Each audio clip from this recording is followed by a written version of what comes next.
नमस्कार, प्रणाम। आइए विषय को आगे बढ़ाते हैं। प्रेम। प्रेम की क्या परिभाषा है? ज्योतिष के आईने में प्रेम की रूपरेखा क्या है? इस किस किस ग्रह द्वारा यह संचालित होता है? प्रेम मन और चित्त का विषय है मुख्य रूप से। कहा गया ना, मन एवं मनुष्याणाम चंद्रमा। चंद्रमा मन है, चंद्रमा मन हो जाता। चंद्रमा मन है, चंद्रमा शरीर का जल है, सोडियम साल्टेड वाटर है। चंद्रमा शुक्र चित्ताधिपति, चित्त का मालिक है, जो चित्त को पंगु बना देता है। मन के सुख को, मन के अनुभव को, मन के रिक्वायरमेंट को, मन के एहसासों का वर्णन करना संभव है, पर चित्त का वर्णन तो नामुमकिन है, संभव ही नहीं। चाहे वो चित्त अपनी प्रेयसी के कल्पना लोक का हो, उस माँ का हो, उसके गोद में बच्चा है, बच्चे को दूध पिला रही है, पूछा भाई कैसे सुख का अनुभव कर रही हो? माँ ने कहा परम सुख, बहुत परम सुख का वर्णन करो। का नहीं संभव है, ये शब्द रहित वर्णन नहीं कर सकता। खैर, ये शुक्र ना होता तो मोह न होता, और मोह न तो प्रेम नहीं होता। वैसे भी शुक्र को अगर देखा जाए तो प्लेनेट ऑफ पृथ्वी कहा गया, प्लेनेट ऑफ अर्थ कहा गया ना, ये प्लेनेट सिस्टर है। मैंने हमारे पृथ्वी की अगर कोई ग्रहों में कोई बहन है तो उसका नाम शुक्र है। जब हमारे वैज्ञानिकों ने शुक्र पे खोज किया तो देखा शुक्र पर शायद पहले कभी कल्पना की हो कि यहाँ जीवन रहा हो, समुद्र रहा हो, पर बाद में देखा वहाँ बड़ी ज्वालामुखी, कई बार ज्वालामुखी वहाँ ब्रस्ट हुई है, तो देखा वहाँ बड़ी बड़ी मात्रा है कार्बन की, लगभग 97% मात्रा कार्बन डाइऑक्साइड की, सल्फर की मात्रा भी वहां पर। खैर, शुक्र होते ही बड़ा गर्म। शुक्र बड़ा अच्छा ग्रह है, शायद शुक्र न होता तो पृथ्वी पर प्रेम न होता, जीव में दया नहीं होती, प्रेम न होता, स्त्री पुरुष में प्रेम न होता। प्रेम तो हमारे देवताओं की भाषा है, हमारे देवताओं ने भी प्रेम किया है भाई। हम लोग तो मनुष्य हैं, इतना प्रेम कर लिया कि लोग ससुराल में जाके बस गए। देखिए लिखा गया ना, क्या लिखा है? अंसारे खलु संसारे, अंसारे खलु संसारे, अंसारे खलु संसारे सर्वशिशुर मंदिरे, अंसारे खलु संसारे सर्वशिशुर मंदिरे, हरो हिमालय सेते हरि सेतु सागरे। अंसारे खलु संसारे सर्वशिशुर मंदिरे, हरो हिमालय सेते हरि सेतु सागरे। भगवान शंकर का ब्याह माँ पार्वती से हुआ। वो हिमान की पुत्री थी, हिमालय की पुत्री थी, वो हिमालय पे जाके बस गए। भगवान विष्णु का ब्याह लक्ष्मी से हुआ, जो सागर की पुत्री थी, सागर में जाके बस गए। तो प्रेम तो हमारे देवताओं ने किया है। प्रेम को निकाल दिया जाए तो शायद काव्य रसहीन हो जाए, काव्य की रचना संभव ही नहीं। तो प्रेम है, प्रेम के कई स्वरूप हैं। प्रेम काम है, प्रेम निष्काम है, प्रेम लोभ है, प्रेम निर्लोभ है, प्रेम त्याग है, प्रेम समर्पण है, प्रेम आशा है, प्रेम उम्मीद है, प्रेम वैराग्य है, प्रेम वियोग है, प्रेम संयोग है। देखिए ना, एक भौरा घूमते हुए सायंकालीन समय में एक कमलनी के पुट में बंद हो जाता है। दिन भर तो परागरस पान करता है, जैसे शाम होती है तो कमलनी से कोड़ने लगती है, बंद हो जाता है, भौरा उसमें बंद हो जाता है। बड़ी कल्पनाएं करता है, कह रही कल सवेरा होगा, मैं तो इतना मकरंद का पान कर लूंगा कि बड़े मदमस्त से बाहर निकलूंगा, साथी को दिखाऊंगा कि देखो भाई मेरी रात्रि कैसी गुजरी, बड़ा सुखमय मेरी रात्रि थी, बड़ा आमोद प्रमोद था, मैंने बड़ा मकरंद का पान कर लिया। पर उसकी आशा बड़ा गलत हो गया। प्रातः हुआ, हाथी नदी में स्नान करने पहुंचा, समुद्र में, और उसने कमल को अपने सोर से निचोड़ लिया। कमल भी नष्ट हो गया, बेचारा ब्रह्मण भी नष्ट हो गया। ये कल्पना जगत है। कल्पना में बड़ा सुख होता है, जीवन के प्रैक्टिकलिटी में उतना सुख नहीं जितना उसके कल्पनाओं में है। लिखा भी गया ना कि यही आस अटक्यों रहो, यही आस अटक्यों रहो अली गुलाब के मूल, यही आस अटक्यों रहो अली गुलाब के मूल। हुई है फिर बसंत ऋतु, हुई है फिर बसंत ऋतु, इन डारन में फूल, हुई है फिर बसंत ऋतु इन डारे में फूल। पर होता क्या, जिन दिन देखे वो कुसुम, जिन दिन देखे वो कुसुम गई सो बीती बहार, जिन दिन देखे वो कुसुम गई सो बीती बहार, अब अली रही गुलाब में, अब अली रही गुलाब में, अब पत कटेली डार। खैर, शुक्र आशावादिता है, शुक्र एक पॉजिटिव अप्रोच। शुक्र में बड़ा खिंचाव है, बड़ा आकर्षण शुक्र में है। शुक्र को उष्णा भी कहते हैं, शुक्र को प्रेम की देवी भी कहते हैं। शुक्र पुरुषों में वीर्य का निर्माण भी करता है, वो उसके पुरुषार्थ का परिचायक होता है। वही वीर्य जो स्त्री को, पुरुष को स्त्री की आवश्यकता पैदा करता है। उसे डिफाइन किया जाए तो, सच में कहा जाए तो प्रेम है क्या? आवश्यकता प्रेम की जननी है। आवश्यकता ना हो तो प्रेम पैदा ही ना हो। यह आवश्यकता उत्पन्न कहाँ से होता है? ये भाव आते कहाँ से हैं?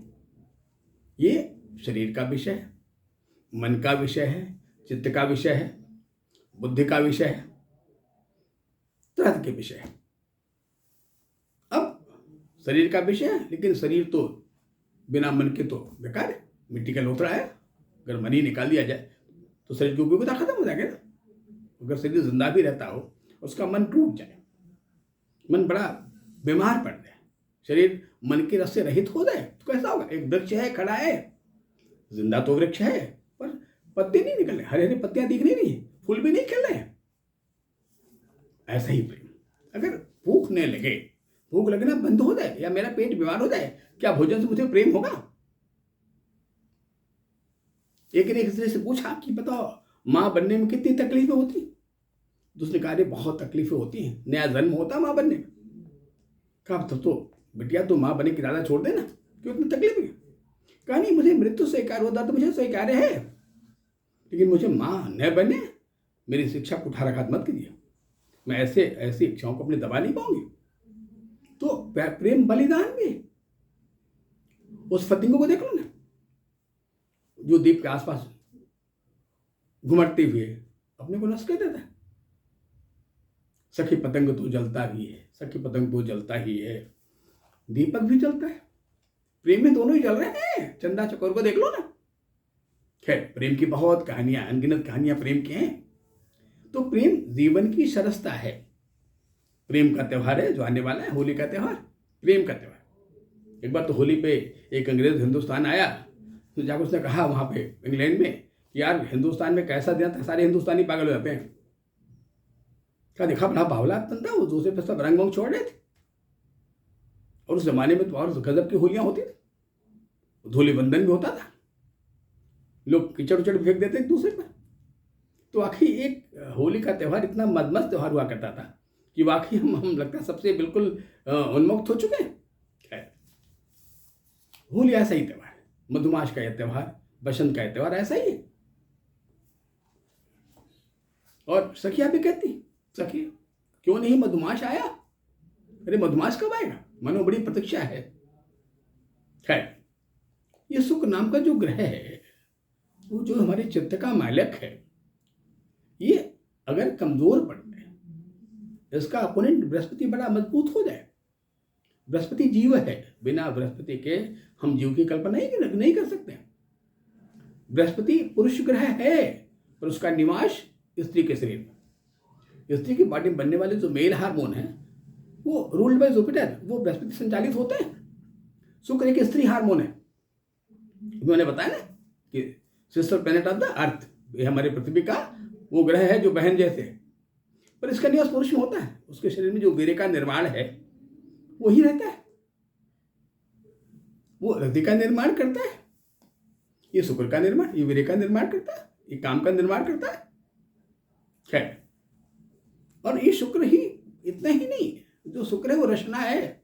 मैंने जब जनेंद्रियों की बात की, ज्ञानेंद्रियों की जब मैंने बात किया, तो मैंने कहा कि ये मुख, जहाँ रस बनता है ना, मुखिया है, जहाँ रस है, उसका मालिक कौन का? शुक्र चंद्रमा, रसाधिपति। स्वाद बनने वाला जो लिक्विड है, इसे लार कहते हैं, वही तो बनता है। जीभ शुक्र से गवर्न संचालित होती है। शायद ये स्वाद ना होता तो हम स्वाद का इतना अनुभव ही नहीं कर पाते ना। और हमने तो बड़ा खोज किया, अगर देखा जाए भोजन की बहुत सारी वैरायटी पैदा हो गई, अनकाउंटेबल, उसका गिनना बहुत नामुमकिन है, संभव ही नहीं। तो उपभोग की जितनी वस्तुएं होती हैं, इनकी जो चाहते होती हैं, वो हमें बड़ी व्यग्र करती ना, और हम तृप्त जल्दी नहीं होते। हालांकि शुक्र कहता है ज्योतिष में, कहता है कि बड़ा अच्छा ज्योतिष, मैंने कहा एक बड़ा प्रेरक विषय है ना, एक बड़ा काउंसलर सब्जेक्ट ज्योतिष है।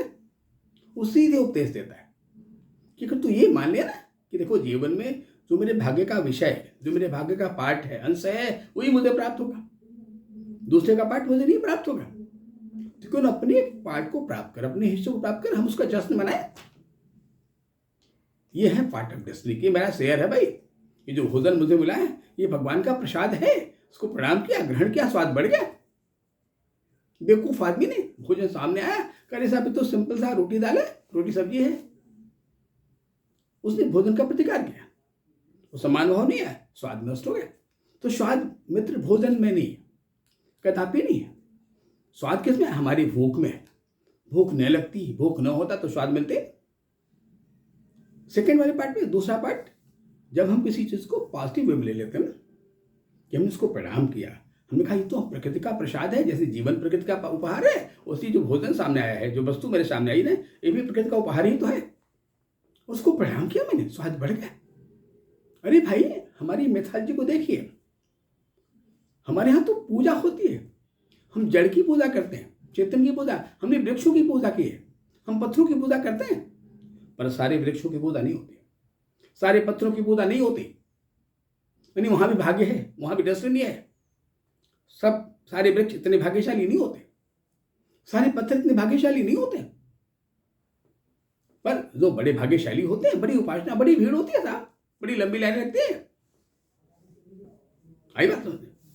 तो हमने कहा ना कि ठोस, द्रव, गैस, जितने पदार्थ हैं, हमने माना सब जीवंतमय है, सब में जीव है, कोई प्राण विहीन नहीं है। तभी तो मैं कहता हूं, या हमारा शास्त्र कहता है, हमारे वेद कहते हैं कि धरती पर कोई शाकाहारी नहीं है। उनको कहता भाई हम मांसाहारी है, वो मांसाहारी, हम शाकाहारी, वो शाकाहारी। तब हमारे जो क्लाइंट्स आते हैं वो पूछते हैं, साहब फला ज्योतिषी ने मुझसे कहा है कि भाई देखो तुम्हारा बृहस्पति नाम का ग्रह बड़ा मजबूत है, तो ये समय से भोजन छोड़ दे, तो मांस वांस खाने छोड़ दे। फिर ठीक बात, तो अच्छा तो राय दिया भाई, पर तू खाएगा क्या ये तो बता। शाकाहार क्या ये तो बता मुझे। कह रही चावल दाल फल फूल सब्जियां खा लेंगे। कह रही बेवकूफ, इनमें भी जान होती है। किसी वृक्ष को ध्यान से देखना, अमरूद को देख ले, आम को देख ले ना, वो अपने फल को अपने कैसा छिपाए रखता है अपने पत्तियों के बीच में, और हम जाके बड़ी बेमरवत तोड़ लेते हैं, निष्ठुर भर से तोड़ लेते हैं और काटते हैं, उसमें हम नमकों को लगा देते हैं, ग्रहण करते हैं, या हम कढ़ाई भूज लेते हैं, सब्जियों को काट वाट के ग्रहण कर लेते हैं। कोई चीज प्राणहीन नहीं है। हम गाय का दूध पीते हैं, वो क्या है? प्रोटीन है, गाय के मांस से बनता है। दही खाते बहुत सारी बैक्टीरिया पाई जाती है। क्या कहा? जीवस्य भोजनम, जीव का आहार ही जीव है, बिना जीव के जीव का जीवन संभव ही नहीं है। तो कोई शाकाहारी नहीं है, ये गलतफहमी निकाल दिया जाए। यहाँ सब मांसाहारी हैं, कोई वनस्पतियों का मांस खाता है तो कोई जंतुओं का मांस खाता है, इतनी तो फर्क है भाई, इतना ज्यादा फर्क नहीं। हाँ, अच्छा है कि भोजन जितना सात्विक हो उतनी अच्छी बात है, क्योंकि भोजन से हमारे बुद्धि का निर्माण होता है, ज्ञान का। और ज्ञान एक ऐसा प्रकाश है, एक ऐसी ऊर्जा शक्ति है ना, जिससे अंधकार ही नहीं नष्ट होता है, अज्ञानता नष्ट हो जाती है। जहाँ ज्ञान का उदय हुआ तमाम सारे ऐसे विषय वस्तु नष्ट हो जाएंगे। क्योंकि ज्ञान के बिना हम कभी जितेंद्रिय नहीं हो सकते, ज्ञान के बिना हम अपने इंद्रियों पे काबू नहीं कर सकते। और जितेंद्रिय होना जीवन का सबसे उत्तम, सर्वाधिक सर्वोत्कृष्ट विजय है। यही तो राम विजय, यही तो राम का महान था, यही तो राम का गौरव था। इन्होंने अपनी इंद्रियों पर विजय कर रखा था, विनम्रता, इंद्रियों पर विजय। ऐसे थे राम, जो विनम्रता की प्रतिमूर्ति थे और उदारता के स्वरूप थे, पुरुषोत्तम थे, मर्यादा पुरुषोत्तम थे। ऐसे राम को हम सभी प्रणाम करते हैं। चलिए अब अगली चर्चा अगले विषय में करेंगे, अगले एपिसोड में करेंगे। प्रणाम, नमस्कार।